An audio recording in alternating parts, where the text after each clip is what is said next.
Bom, antes de darmos sequência, eu te convido a um Pai Nosso. Pai nosso que estais nos céus, santificado seja o vosso nome. Venha a nós o vosso reino, seja feita a vossa vontade, assim na terra como no céu. O pão nosso de cada dia nos dai hoje. Perdoai as nossas ofensas, assim como nós perdoamos a quem nos tem ofendido. Não nos deixeis cair em tentação, mas livrai-nos do mal. Amém. Ave Maria, cheia de graça, o Senhor é convosco. Bendita sois vós entre as mulheres, e bendito é o fruto do vosso ventre, Jesus. Santa Maria, Mãe de Deus, roga a Deus por nós, pecadores, agora e na hora de nossa morte. Amém. Glória ao Pai, ao Filho e ao Espírito Santo, assim como era no princípio, agora e sempre, por todos os séculos dos séculos. Amém. Glorioso São José, modelo de todos os que se dedicam ao trabalho, obtende-me a graça de trabalhar com o espírito de penitência para a expiação dos meus numerosos pecados, de trabalhar com consciência, pondo o culto do dever acima de minhas inclinações, de trabalhar com recolhimento e alegria, olhando como uma honra em empregar e desenvolver pelo trabalho os dons recebidos de Deus, de trabalhar com ordem, paz, moderação e paciência, sem nunca recuar perante o cansaço e as dificuldades, de trabalhar, sobretudo, com pureza de intenção, com desapego de mim mesma, tendo sempre diante dos olhos a morte, e a conta que deverei dar do tempo perdido, dos talentos inutilizados, do bem omitido e da vã complacência nos sucessos tão funesta obra de Deus. Tudo por Jesus, tudo por Maria, tudo a vossa imitação ao patriarca São José. Tal será a minha divisa na vida e na morte. Amém. Um sonho defeito. Na casa dos Lote, os anos transcorriam serenos, muito embora não faltassem preocupações devidas particularmente à delicada atividade de pacificador de papai, Antônio. Às dificuldades próprias dessa missão juntaram-se outros problemas relacionados em parte com a idade não mais jovem dos dois cônjuges e em parte com questões de natureza econômica. Para levar a termo seu trabalho, Tabelião Lote, em mais de uma das situações críticas, tinha precisado lançar mão dos recursos financeiros da família, com o consentimento da mulher. Ainda que tais dificuldades fossem mantidas fora do conhecimento da filha Rita, a menina tinha a razão de sua particular sensibilidade e da grande capacidade de compreensão dos estados de espírito de outrem. Não pôde deixar de percebê-las. E quando a mãe lhe propunha alguma nova aquisição, Rita reforçava seu exercício de renúncia. Também em consideração à particular situação econômica que se encontrava sempre mais difícil.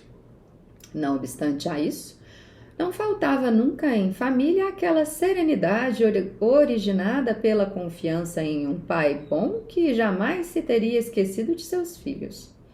À medida que o tempo passava, tornava-se cada vez mais claro e forte em Rita o desejo de dedicar a própria vida a Deus no recinto de um convento. Ou melhor, Rita já havia sentido que o seu convento teria sido de Santa Maria Madalena em Cássia. Estavam já bem impressos em sua mente os severos muros e os perfis da igreja e do convento. Tinha também aprendido a reconhecer no som melodioso dos sinos os momentos do dia que as irmãs dedicavam à oração em comum, e naqueles momentos também Rita se unia a elas e rezava. Tinha sentido que aqueles sinos a chamavam, a convidavam. Estava certa de que aquela um dia viria a tornar-se a sua casa. O tempo havia conduzido Rita àquela idade em que é lindo sonhar de olhos abertos. Quando encontrava as amigas, estas não viam a hora de contar a ela os próprios desejos e os próprios sonhos, nos quais se viam esposas e mães felizes. E tu, Rita? Interrogavam-na. Rita sorria, fixava o olhar no infinito como para buscar confirmação para suas palavras e depois respondia: já vi a casa onde um dia irei habitar. A esta resposta, as amigas não podiam abster-se de dirigir-lhe, uma após a outra, uma série interminável de perguntas. Onde fica a tua casa? Aqui em Rocca Morena? Em Cássia? Ou em uma cidade grande como Perúdia ou Florença? Como é seu futuro esposo? Já o viste? Rita sorria e continuava a manter o olhar fixo no infinito. Vê-se mesmo que está apaixonada, exclamou uma delas, suscitando entre todas as amigas um alegre coro de risadas. Por sua modéstia e beleza, Rita era admirada por todos.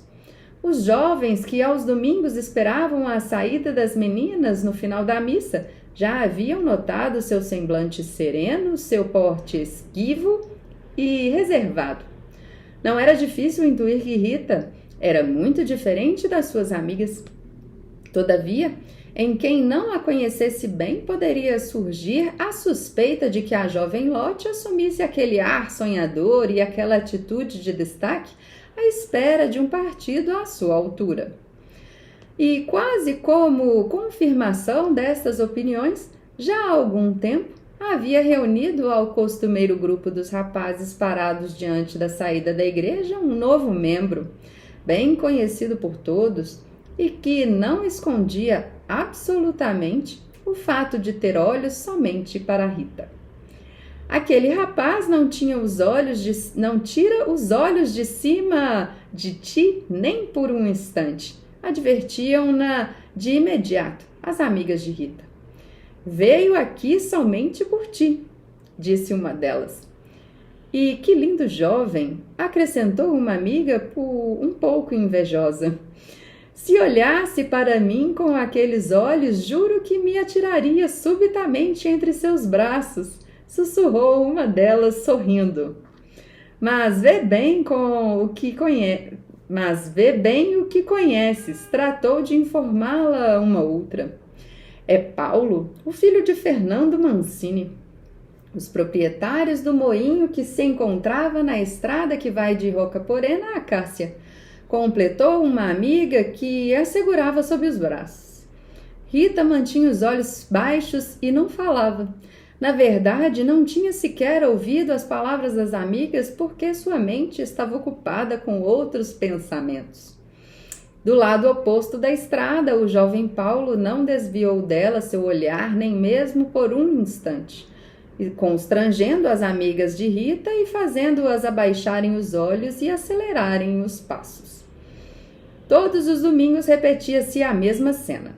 Rita sentia-se observada, perscrutada, transpassada por dois olhos que não a perdiam nunca de vista, impedindo-a de levantar o olhar da terra, ainda que fosse por um só instante. Somente uma vez, pensando não ser observada, o desejo de olhar na face de quem a fixava continuamente venceu a prudência. E Rita elevou os olhos tão somente por um átimo, encontrando o olhar penetrante de Paulo. Sentiu algo dentro de si que jamais havia experimentado. Abaixou imediatamente o olhar, porém suas amigas não puderam deixar de notar que as faces de Rita tinham ficado vermelhas, ao mesmo tempo em que as palpitações de seu coração passaram a acelerar como nunca antes havia acontecido. Certo domingo, as amigas lhe revelaram o que ela, em seu coração, previa e temia. Sabes o que Paulo Mancini mandou pedir aos teus que te tornes tua noiva? Desta vez, Rita não pôde esconder a repentina palidez que descoloriu o seu rosto. Preciso falar contigo, Rita, disse-lhe a mãe ao voltar da missa. Vou trocar de roupa e desço imediatamente, respondeu a filha, que havia intuído o motivo daquele pedido. Tão logo chegou no quarto, Rita lançou-se sobre a cama chorando. Desde sempre havia desejado doar sua vida ao Senhor no recinto de um convento. Muitas vezes tinha ouvido dentro de si uma voz que a convidava a deixar o mundo e a doar-se a si mesma, por inteiro a Deus. Mamãe e papai sabiam deste seu desejo e compartilhavam a sua escolha. O que havia sucedido agora? Por que havia aparecido Paulo em seu caminho? Que espécie de futuro a esperava?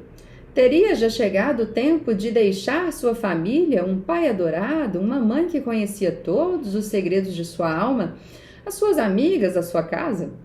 Ela já conhecia a sua casa, já a tinha visto mais de uma vez. Um turbilhão de pensamentos agitava sua mente, enquanto as lágrimas escorriam sobre o rosto, cada vez mais copiosas. Permaneceu estendida sobre o leito, invocando a ajuda de quem parecia havê-la esquecido. Aquela voz em que outras vezes se fizera ouvir convidou-a a permanecer serena, a aceitar a vontade dos pais. Trocou-se depressa e desceu até a mãe, que esperava na cozinha. Entre mãe e filha não foram necessárias muitas palavras. Estimuladas pelo mesmo impulso, estreitaram-se em um terno abraço, ao qual nenhuma das duas desejava dar jamais um fim. Papai Antônio estava desempenhando a sua missão de pacificador em uma comunidade distante. Rita, no entanto, o sentia próximo. Sentia suas mãos que envolviam filha e mulher em um único abraço. E ainda, uma vez, sobreveio o pranto. O que sucedeu nos dias seguintes fazia parte das tradições então em uso, e Rita aceitou tudo o que o espírito de obediência que a caracterizava. Antes do casamento, Paulo enviou a Rita 3 mulheres com tecidos comuns e um cinto, e quando o dia do casamento se fez mais próximo, chegaram 3 homens com outros tecidos mais delicados, um colar e um bracelete. Aos 13 anos, Rita foi prometida como esposa a Paulo Mancini. Um ano depois foram abençoadas as núpcias e, mais uma vez, os sinos tocaram festivos. Finalizamos, então, o 2º capítulo. No próximo vídeo, a gente começa o 3º. Continue aqui comigo acompanhando a leitura sobre a vida de Santa Rita de Cássia. Se você quer indicar essa leitura para alguém, compartilhe. Até o próximo vídeo. Um abraço. Tchau, tchau.